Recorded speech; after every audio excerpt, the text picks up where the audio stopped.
A continuación se mencionarán datos relevantes sobre el gobierno de Carlos Salinas de Gortari.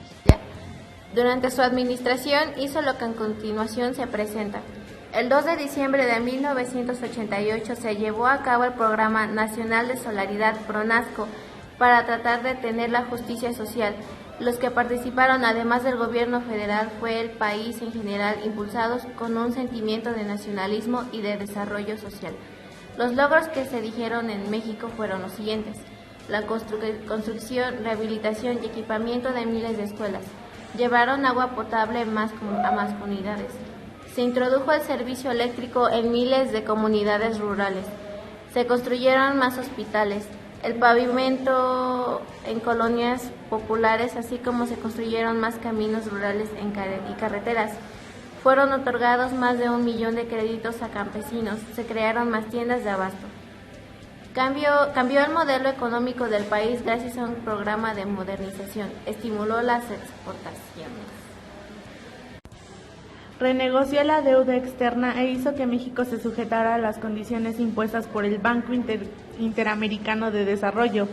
Promovió la creación del Tratado de Libre Comercio de América del Norte con Estados Unidos y Canadá. Vendió la gran mayoría de las empresas paraestatales a precios por debajo de su valor real y los procesos de oferta no fueron muy claros. En 1991 y 1992 le dio fin a la reforma agraria y reformó la Constitución y las leyes en materia agraria. Reformó la realización entre el Estado y la Iglesia.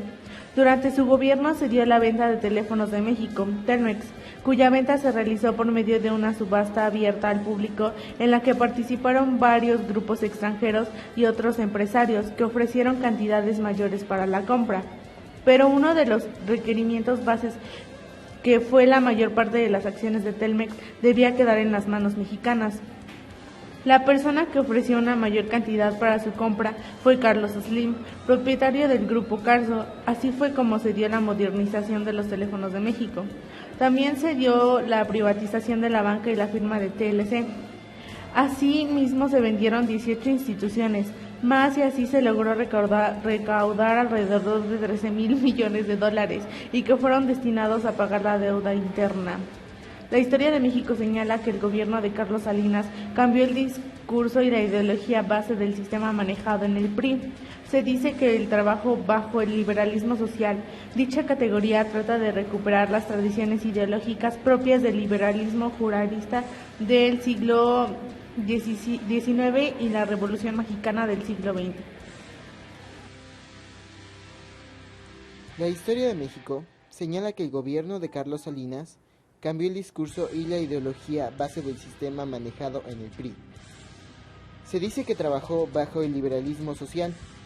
Dicha categoría trata de recuperar las tradiciones ideológicas propias del liberalismo juarista del siglo XIX y la Revolución Mexicana del siglo XX.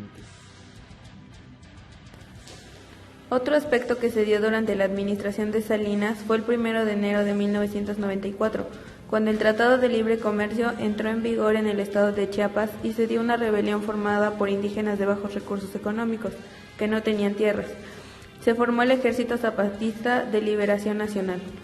Se quejaron de las condiciones rurales que había en México y el presidente negoció con ellos con tranquilidad sin llegar a la represión. Después de lo sucedido se dieron otros levantamientos y provocaron la caída del peso mexicano cuando el gobierno de Carlos Salinas estuvo por finalizar. Así fue como las cosas positivas que el presidente hizo se empañaron, a pesar de haber declarado a nivel nacional e internacional que él era el mejor presidente de México en los últimos años. También es fundamental saber que Carlos tuvo una mala fama por casos de corrupción, nepotismo y tráfico de influencias. Su gobierno finalizó el 30 de noviembre de 1994 y entregó el poder a su sucesor, dejándole una de las peores crisis financieras en México. Y el 3 de marzo de 1995 se llevó a cabo una reunión oficial en la que Salinas participó junto con otros políticos importantes. Después Salinas abandonó el país para ir a Cuba y después a Dublín, lugar donde decidió fijar su residencia, debido a que dicho país no tiene ningún tipo de convenio de extradición firmado con México, y de esa forma se protegió de ser repatriado para hacer frente a las acusaciones que hoy están en su contra.